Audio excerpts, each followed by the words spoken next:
just sit with your feelings for a second?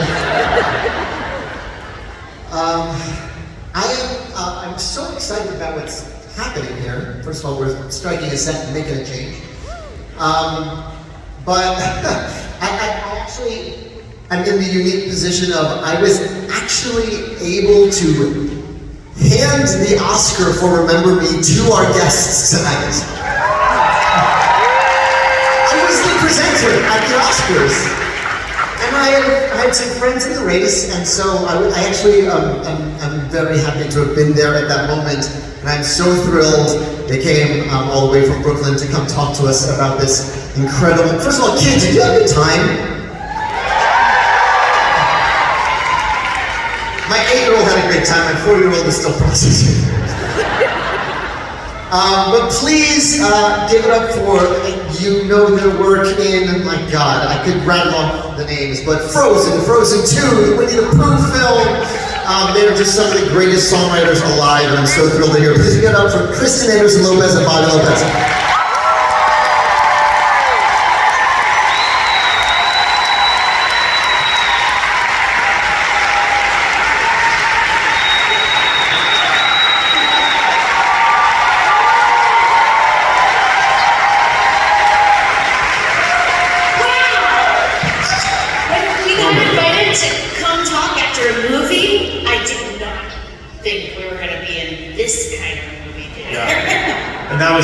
That was just an incredible arrangement, incredible performance of that song. Wow, what a gift. That was just gorgeous. What a gift. And Mandy Gonzalez. Like, she makes it sound so easy. And she's like, belting ease. That's why we call her the Beast. That was literally her nickname during the night. The Beast. She's a very beautiful beast, though. She's a very beautiful beast. She's the Beauty and the Beast. Can you tell us about like the first day on COCO? Tell us a little bit about this journey, because was it basically, listen, you guys have written Frozen, the greatest score ever, do whatever you want? How did it work? It sure didn't work like that. Actually, we started this job before Frozen came out. Before Frozen was pitched to us. We started this before Frozen? Yeah. It was even before it was COCO. It was just Lee Unkrich, the director, came to us and said, I want to do a musical for my next movie, and I got a bunch of ideas. One of them's in Mexico, one of them's something of space, and I don't know, there were a couple of other ones. Oh yeah, and we also pitched him an idea, a planet of aliens where half the people sing everything and half the people hate singing. And we're trying, like, America right now? And we actually wrote a little 10-minute song about a guy who's really excited about being on a first date, and he sings everything. So he's like, oh, I hope she likes this place when she gets here. No, I wasn't singing to you. Like, and a waitress who doesn't sing, who hates this guy. And then, yeah, it just goes on from there. Anyway, that movie didn't get made. But we ended up getting the job with Lee Unkrich, who is like just a brilliant, brilliant director, because he started as an editor. So everything is about detail. Like, Miguel can't just climb up on and like steal the guitar. Miguel has to climb up and accidentally like hit something and take a minute to be like, oh, like everything is just so carefully storyboarded, and there's just detail in every single second of the movie. Yeah, and no pressure on your song, but it has to be like the greatest like Mexican folk song. It has to stand alongside existing folk songs. So tell me a bit about the journey of that song. Did it come in mariachi form first? Did it come in ballad form? Like, because it has like several transformations over the course of the film. Right. They had a first draft of the script when we came in, and there was a song called Remember Me, and it was in those three places. And it was very well thought out for us. And it was that's just a really nice thing when it happens, when the writer of the script really knows how to use music. So they said, is it possible to have the same song function, like with the same music, with the same lyrics, but maybe a different arrangement?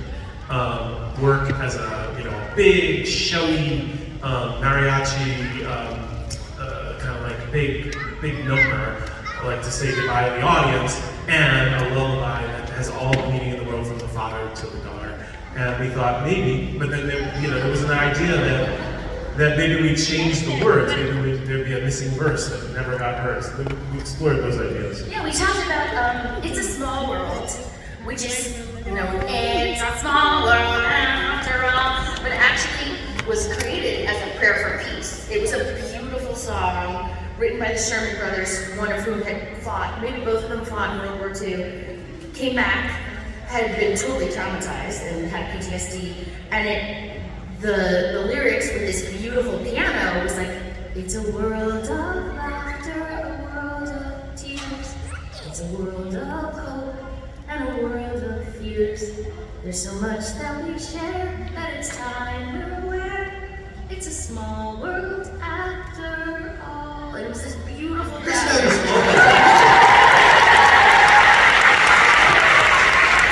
it had so much meaning. And then because you hear it 20,000 times as you're seeing like little animatronic children sing it, it gets turned into the worst thing ever. So we were inspired by that with Remember Me. And the other thing we were really inspired by is that we were working parents with leaving kids in Brooklyn, but having to go to Burbank, and I never would go to Burbank more than 3 days in a row. After 3 days, the kids would punish me. And what we would do is we would leave them with a little song that they could sing, or we would call them at bedtime and we would sing the song together. And so we had a lot of original lullabies. One was about a fuzzy little kitten. Annie, you'll remember that one. And so we were actually traveling musicians ourselves, having to leave our kids behind and leaving a song to be that hug and that connection at night. So it was a very easy lyric to write, but it. Yeah, I would do this thing after breakfast. Before I had really gotten dressed, I would always sit at the piano and like maybe come up with some music. And he did write the melody in his boxers, by the way. And I did that one day, and Kristen had an appointment in New York, so she said, can I take what you just did? She used her iPhone and made a little voice memo, and then brought it on the subway with her, and then she wrote the lyric on the subway.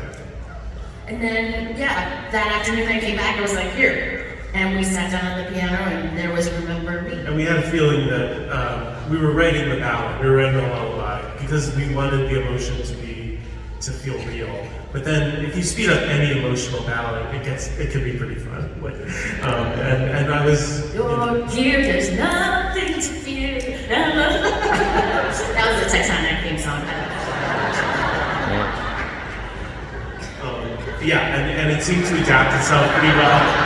Disco remix is imminent. We had done a whole lot of the guy in the party who is DJing. Yeah. That's based on a real guy named Camilo Lara who does everything about Mexican music, and he had downloaded to us all this stuff and told us all of this Mexican music history and all the different styles, banda, norteño, all this great stuff, and it was just a wonderful period of research. And so then we forgot about all that and just wrote the song we wanted to write, hopefully, and it sunk in somewhere. And our mutual friend, Jermaine Franco. Great. So who did the score for Encanto? And it's not being she actually is the unsung hero of this whole movie, because the other songs that aren't Remember Me are Jermaine Franco and the assistant director Adrian Molina, both Mexican artists, both incredible human beings and people, and I can't amplify them enough because those songs are amazing. Their songs are really great, and I wish that the rules allowed every song to win an Oscar, and they just didn't. But they really deserved an Oscar. I'm really struck by this. Yes, absolutely. Luckily, Jermaine did win one this year, thanks to this guy. Yeah. That's a hell of a journey for a song. I want to jump a little bit out of COCO into the Frozen II land. Because there was a minute during Let It Go when we all heard that a lot of times. And I've been cursed out by parents too. I'm sorry for Bruno, I'm not sorry for Bruno. We have literally all been there. It's a very unique place to be. I'm curious, in the catalog of tunes you've written for Disney, what was the fastest song you wrote, and what was the one that took a long? I would say that Remember Me was pretty fast. I think we had done all the Boxers work. to Subway, it's fast. Yeah, Boxers to Subway. And it's funny because it was not long after we wrote Let It Go that we wrote Remember Me. It was like the same. It was in a few months. The same 3 months, yeah. But the longest one, probably Show Yourself. Show Yourself was the hardest. That's a whole documentary on how long it took you to write that. Good Lord. It's on Disney Plus. You should watch it. It's very good. Well, that's because we wrote a whole script for Frozen II, and it sort of culminated in Elsa goes into the glacier and sings an amazing song where something amazing happens. And it finally came to the moment of what's the amazing thing? What amazing thing happens?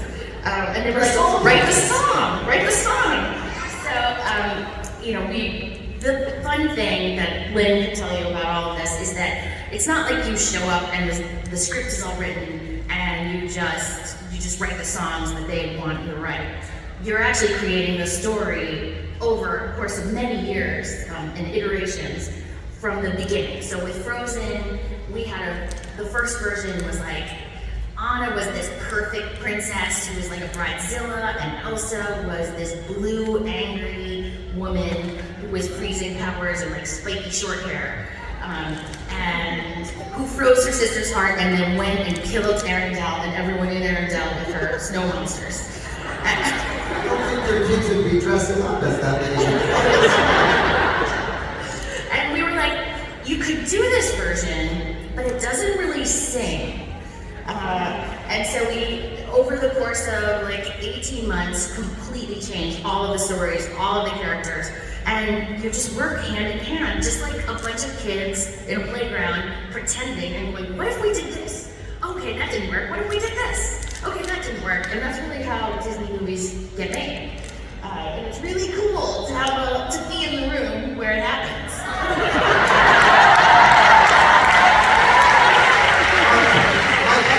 Your Show Yourself story was the third act of Encanto when they were like, and then they sing a song and they all work out their problems and they build a house. Go! And I think my first draft of that came in at about 8 minutes. And this They was love 8 minutes. May of the year that was supposed to come out in November. So it's finally something Disney said to me, if we put all the animators in all the world, we couldn't animate this in time. So we have to figure out what's the 4-minute and 30-second version of this. So if you feel like Abuela didn't apologize enough to Bruno, I swear she did. It was cut for time. Whatever closure you didn't get, cut for time. We have a similar story for Fixer Upper. Fixer Upper also was at this song. June. And this was June or July before it came out in November. They're like, in this song, Anna and Kristoff realize that they're falling in love, but also she has to faint and be very sick because also her heart, and you also have to find out that it's like the ticking clock.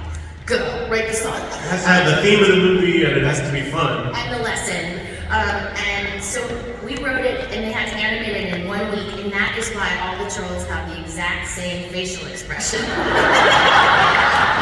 They all are just like, This is fast.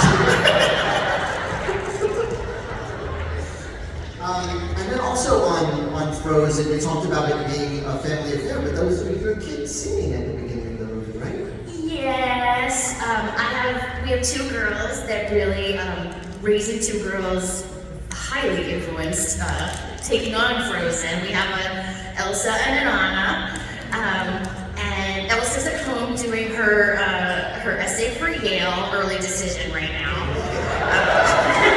But our Anna's up there with her best friend. She was a baby troll who said, by the way, I don't see no ring. And Katie, who's at home, was the singing voice for Do You Want to Build a Snowman? And don't think I'm not like, use that with colleges. Use it.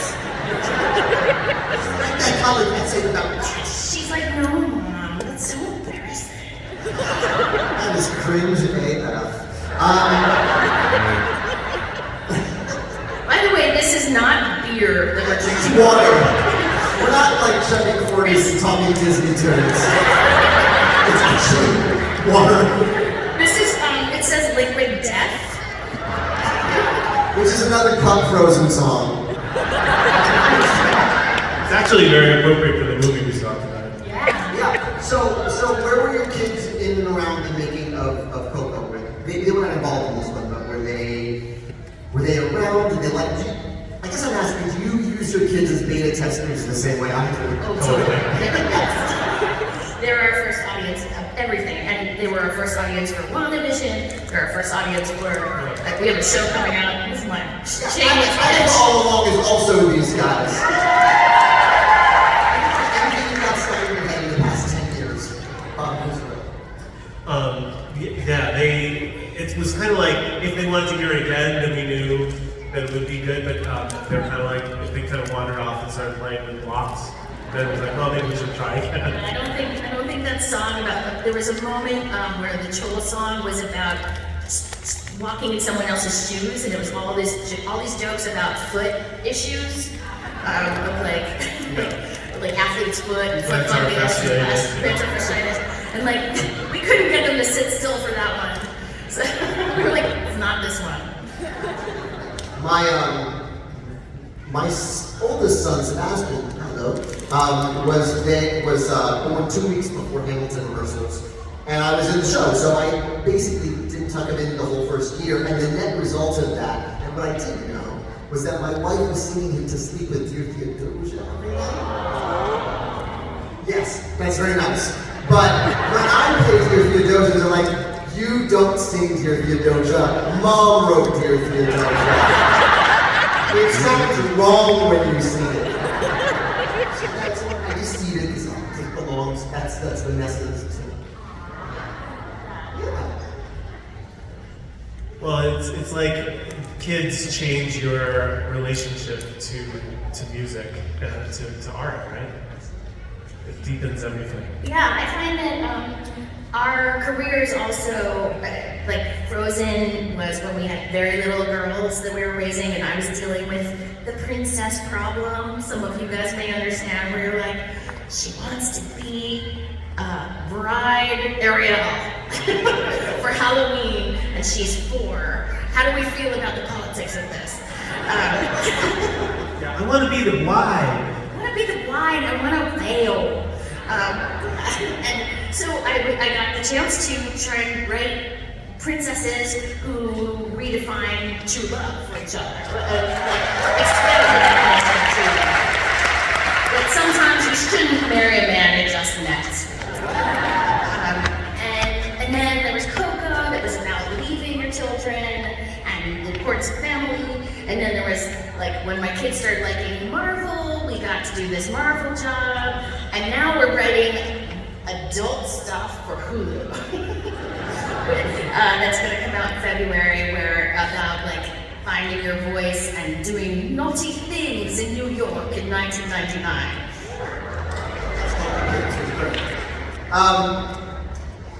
The first time I watched this film, who was seeing Coco for the first time today?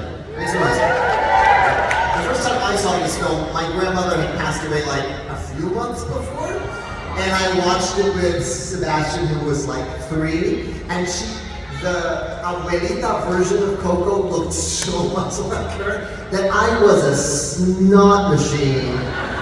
And my 3-year-old touched my arm and said, "Daddy, it's just a movie."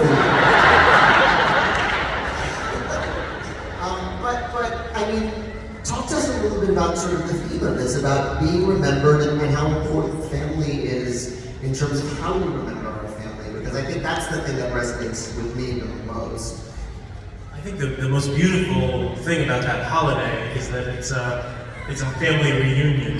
In essence, it's not about death, it's not Halloween, it's not about dressing up. It's about, it really is a family reunion with your departed loved ones. And as we wrote it, people passed away in our family. My grandmother passed away, and my mom passed away the year that COCO came out. And there was something, we're not Mexican, but we did the holiday that year, and we have been doing it every year, Yeah. ever since COCO, because it is this wonderful way to put the pictures up on, like, make an ofrenda, put the pictures up, talk about, like, teach your kids about, oh, my grandmother, his grandmother's story is incredible. She came to America on, like, one of the last boats out of the Philippines and had his father on the boat in Seattle Bay, and telling the story of, just telling these amazing stories and passing them on. It's a great way to have a special night that you do that. So we're big believers in Dia de los Muertos. yeah, and there's something comforting about the idea that your memory is in some way them living on. Like, I think that's a beautiful idea, and something I was glad If this movie is to be believed, the songs you have left us and generations of kids is just, you guys are gonna have palaces in the next life, and But yours is going to be bigger. I want to thank you guys for being here, for coming up to Washington Heights. I want to thank you for so much incredible music and just so many incredible memories that we make with our kids and our families, including today. So please, everybody give it up for Robert.